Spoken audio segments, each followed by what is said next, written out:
How did the 2017 to 2020 drought compare to previous droughts in New South Wales? From 2017 to 2020, New South Wales experienced a record-breaking drought that affected the whole state. It was a bad drought, but how did it compare to previous droughts in New South Wales? If we consider the water inflows to major storages over 2 consecutive years, a measure of water security, the 2017 to 2020 drought was the worst drought on record in most regulated rivers of New South Wales. This was the case in the border rivers, Gwydir, Namoi, Peel, Macquarie, Upper Hunter, Lachlan, Lower Darling and Bega valleys. The Barwon-Darling River ceased to flow for long periods. But it was not as bad as the Millennium drought in the Murray, Murrumbidgee and Richmond valleys. If we look at inflows to major storages for 3 consecutive years, we see that it was still the worst on record in the border rivers Namoi, Peel, Macquarie, Upper Hunter, Lachlan and Lower Darling valleys, and affected flows in the Barwon-Darling River.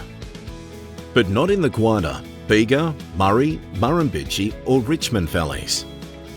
Let's look back at how this drought unfolded. Modelling and data show between January 2017 and December 2019 across New South Wales and the wider Murray-Darling Basin. Temperatures were the warmest on record, rainfall was the lowest on record, and inflows to many dams were also the lowest on record. By January 2020, major water storages for inland valleys in New South Wales had fallen to 24%.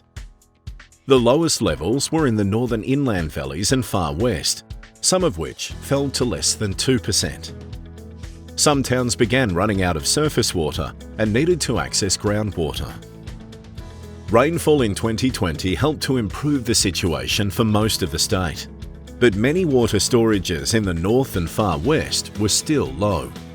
And it took until early 2021 for most valleys to return to normal operations. Droughts are complex and not easy to compare. Some droughts are short and intense, while others are less intense but last longer.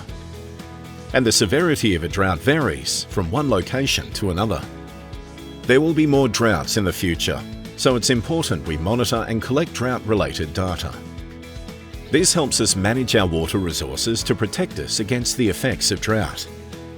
We will continue to adapt our management and response to drought based on findings from previous droughts, learning from the past to secure water for the future. See the steps we take to manage the available water during very dry times